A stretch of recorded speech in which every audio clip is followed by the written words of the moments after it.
Despite a week-long smear campaign from the media mob, the praise for President Trump's decision to take out Iran's nuclear program is widespread, from leaders at home and abroad.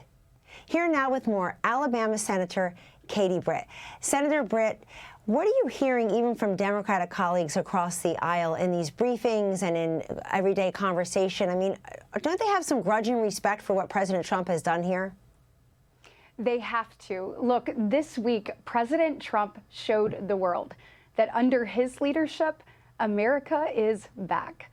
It feels good to be an American and have a leader and a commander-in-chief who is in control and in command. When you're looking at what President Trump has accomplished this week, he has ensured that American capability, our deterrence, is on full display. He has shown America First policies at practice with what he's achieved. It has truly been remarkable.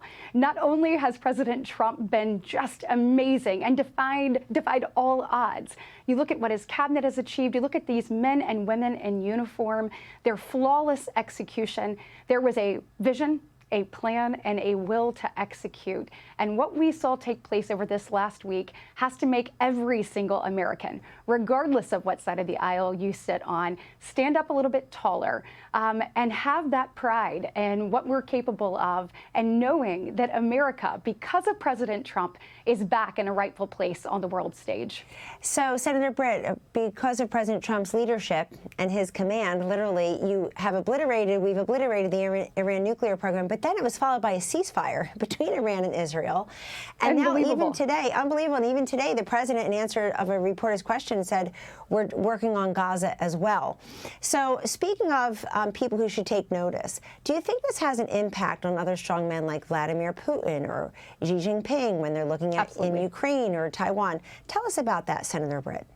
Oh, without a doubt. You know that Xi Jinping, you know that Vladimir Putin were watching and watching what President Trump achieved. I mean, you think about this 36-hour mission that was executed with precision and flawlessness. You think about the damage that ensued. You think about then President Trump bringing Israel and Iran, two parties that no one thought they would see in their lifetime at the same table, quickly to the same table, bringing a ceasefire and working on a pathway forward. You have to know that Putin and Xi Jinping are looking there and shaking their head and thinking, America is back. Donald Trump means what he says.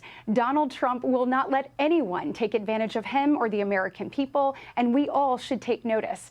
I think that you will see a change in behavior across the board. I think you're already seeing those undertows, as you even just remarked.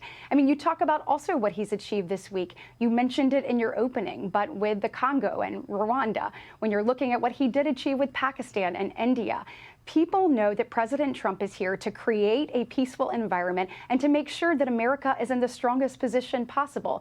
I mean, not only do they have to be taking note, but Kellyanne, we saw that other countries are taking note at NATO. We finally are seeing Europe step up to the plate in the way that they should, but never would, but are, because President Trump has laid down a marker and said, let's all get on board. It's time to do something different. It's time for you to pay your fair share, and look at what's happening. We're seeing an absolute change in the landscape and the dynamic, and no one else could have achieved this.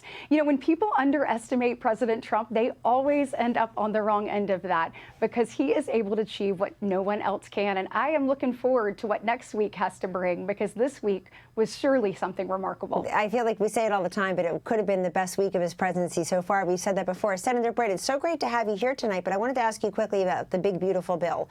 There seems to be some hand-wringing. Is the July 4th deadline necessary? Is it artificial? What is the prospect that this will actually pass? Will it be? How do you feel about it? And will conservatives feel like it achieved many of the Trump priorities?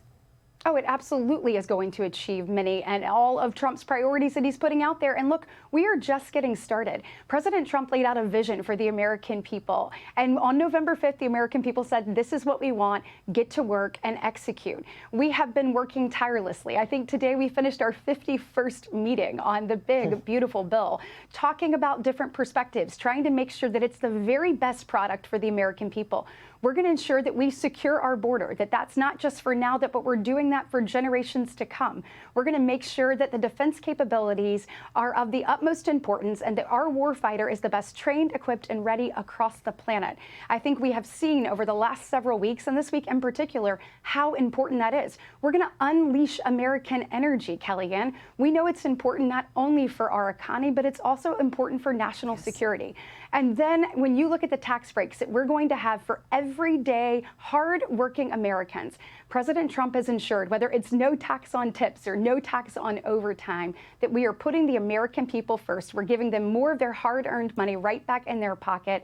And we're going to make significant strides. This is a generational change, and it's exciting to get to be a part of it. The way you describe it, it's a shame not a single Democratic colleague of yours in the United States Senate has come forth to support this. Senator Britt, thank you very much. Hey, Sean Hannity here. Hey, click here to subscribe to Fox News YouTube page and catch our hottest interviews and most compelling analysis. You will not get it anywhere else.